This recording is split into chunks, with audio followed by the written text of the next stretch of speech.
नाही म्हणजे मी तुला एक फक्त उदाहरण सांगते की एका ठिकाणी काम करत होते तर गेटवर सतत वस्तू येतच राहतात येतच राहतात. हे एक 2-3 वर्षापूर्वी इतकं नव्हतं, पण ज्या फ्रिक्वेंटली होतं म्हणजे रोज त्या तो जो तिथे बसलेला दादा होता, वॉचमन दादा, त्यांच्याकडे असे बॉक्सची Exactly. असं हे लागलेलं असं ठीक. कारण त्या वस्तूची किमती पण आता कमी हो असतात हो अगं. हो त्यामुळे एखादी वस्तू विकत घेताना मला मी फार पैसे खर्च केले का, हा जो गिल्ट आहे ना, हो हो हा गिल्ट पण येत नाही. आणि खराब लागली तर काही वाटतही नाही, म्हणजे असं त्यांचं ठीक रिएक्शन आहे. असतं की हा काय 100-150 तर गेले, एक्झॅक्टली, 100-150 कारण तरी ती किंमतच कमी असते. कमी असते. त्यामुळे तुला तो गिल्ट वाटत नाही. मग त्यांना ते चक्र लक्षातच येत नाही. ते डोपामाइन लूपच आहे की एकदा तुला ती गंमत यायला लागली. बरं, तू जर ही सगळी ॲप बघितलीस ना, तर मला कायम असं वाटतं की हे ॲप तुमच्या गरजा पूर्ण नाही करत. ही ॲप्स गरजा निर्माण करतं. खरंय. कुठलंही तू हे ई शॉपिंगवाले जे ॲप्स आहेत किंवा social media platform, gaming platform, कुठल्याही तू ह्या पॅटर्नमधले जर बघितलेस तर ते तुमच्या काहीतरी गरजा आहेत आणि त्या गरजांच्या पूर्ततेसाठी तुम्ही तिथे गेलेला आहात अशी कंडिशन नाही आहे. तिथे तुम्ही जाता कारण तिथे तुमच्या गरजा क्रिएट होतात. एकदम छोटंसं आणि सोपं उदाहरण तुला देते. माझ्याकडे घरामध्ये 5 लिपस्टिक्स आहेत. Okay. उदाहरणार्थ वेगवेगळ्या शेडच्या, ब्राऊन शेडच्या समजा 6 लिपस्टिक्स आहेत. मी इन्स्टावर गेले. इन्स्टावरती मला लिपस्टिकची एक रील दिसली, मला भारी वाटलं. मी विकत घेतलं नाही कारण माझ्याकडे 5 आहेत. ओके. मग मला एकदा बघितल्यामुळे अल्गोरिदम बेस्ड सगळं असल्यामुळे आणि अल्गोरिदम आता पर्सनलाइज असल्यामुळे मला अजून 5 रील्स दिसल्या लिपस्टिकच्या. म्हणजे दर 2 पोस्ट नंतर लिपस्टिक दिसायला लागली मला. सो कुठेतरी माझ्यामध्ये हे सुरू झालं की अरे, ती मागची भारी होती बरं का, ही पण चांगली आहे बरं का, ह्यांच्या शेड्स जरा हटके आहेत, रजिस्टर व्हायला लागलं. ओके. 2-3 दिवस असेच गेले. मी बघतेय, मग कोणीतरी इन्फ्लुएन्सर येऊन लावून दाखवतोय, ते पण रील्स आले, ते पण मी बघितले. So everything is registered in my mind. मग मी गेले ई शॉपिंग ॲपवरती.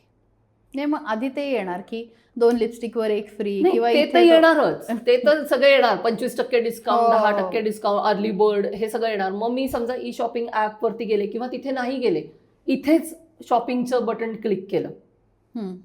हां, कारण मला ते टेम्पटेशन होणारच. मी इतकं बघते आहे सातत्याने आणि त्याच्यात जर मला दिसलं की 25% ऑफ आहे, एकावर एक फ्री आहे, तर मी ऑब्व्हियसली क्लिक करणार आणि जाऊन बघणार. मग मी जेव्हा जाऊन बघते तेव्हा मला असं लक्षात येतं की अरे, 300 रुपयात 2 मिळतात विथ डिस्काउंट.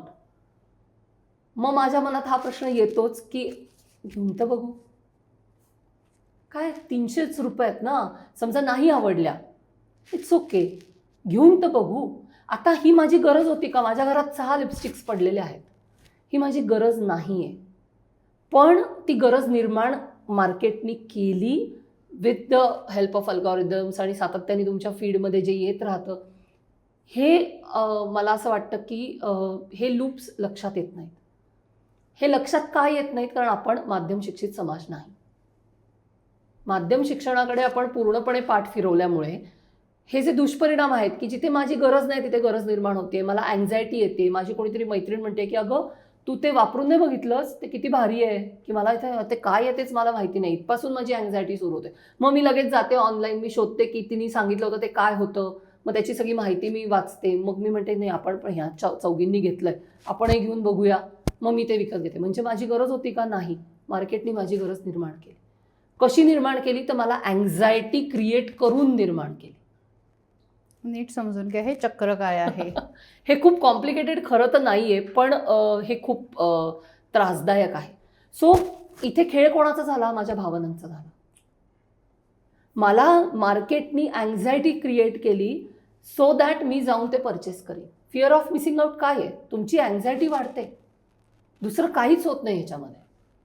कुठे अँझायटी वाढते, कुठे तुमच्या मनातल्या काय म्हणशील तू, जेलसीच्या भावना ज्या असतात त्या ट्रिगर होतात कधी, की अरे, तिच्याकडे एवढं सगळं आहे, माझ्याकडे हे सगळं नाही आहे, माझी बाग इतकी सुंदर नाही, ती तर तिच्या बागेचे किती सुंदर सुंदर फोटो टाकत असते, मग मी ऑनलाईन जाऊन शोधाशोध सुरू करते की मला कुंड्या कुठे मिळतील, रोपं कुठे मिळतील, बिया कुठे मिळतील, सगळी इक्विपमेंट्स बागकामाची कुठे मिळतील, आणि मग मी ते सगळं शॉपिंग करते. पण मी हा विचार नाही करत की मुळात मला बागकामाची आवड आहे का.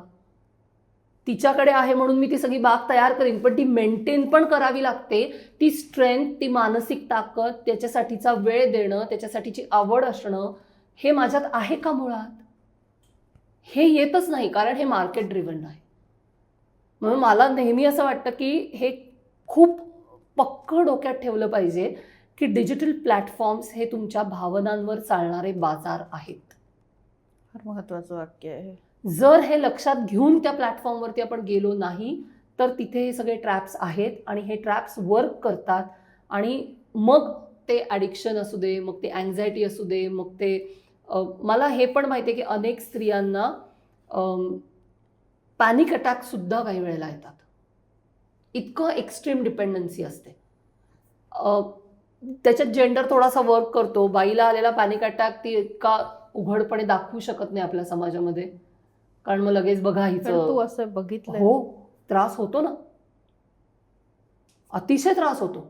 जर तुमची डिपेंडन्सी तेवढी असेल झालेली आणि तुम्हाला त्या गोष्टी वेळोवेळी मिळाल्या नाहीत, तर शेवटी ते डोपामाइन लूप आहे, ते तुमचे क्रेव्हिंग आहे, ते तुम्हाला जर मिळालं नाही तर तुम्हाला त्याचा त्रास होणारच आहे.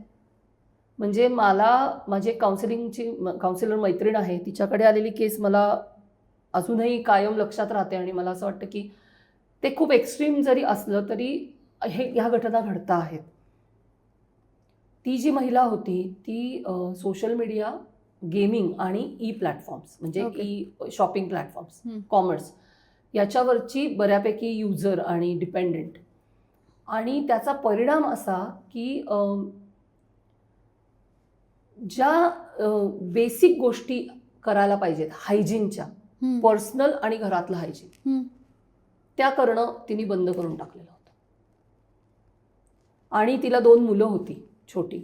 त्या मुलांचं हायजीनसुद्धा इट वॉज साईडलाईन्ड, कारण ती प्रायोरिटीच राहिली नव्हती. प्रायोरिटी हीच सोशल मीडियावर जाणं, यूट्यूबवरचे व्हिडिओज बघणं.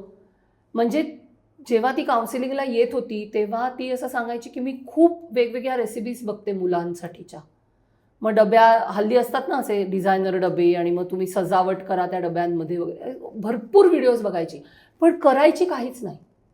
त्याच्यातली एकही गोष्ट ती स्वतःच्या मुलांसाठी करायची नाही, कारण कुठेतरी ते बघून ते मानसिक समाधान तिला मिळत होतं की मी हे सगळं करणार आहे उद्या, yes I am going to do it. पण तो उद्या कधी उगवलाच नाही तिच्या आयुष्यात, आणि ती त्या ट्रॅपमध्ये इतकी प्रचंड अडकत गेली की फायनली तिच्या घरातल्या लोकांच्या लक्षात आलं की हे नॉर्मल नाही चालू, हिला काहीतरी ह्याच्यातनं बाहेर काढलं पाहिजे. आणि मग काउन्सिलिंग, थेरपी आणि ह्या सगळ्या गोष्टी सुरू झाल्या तिच्या आयुष्यात.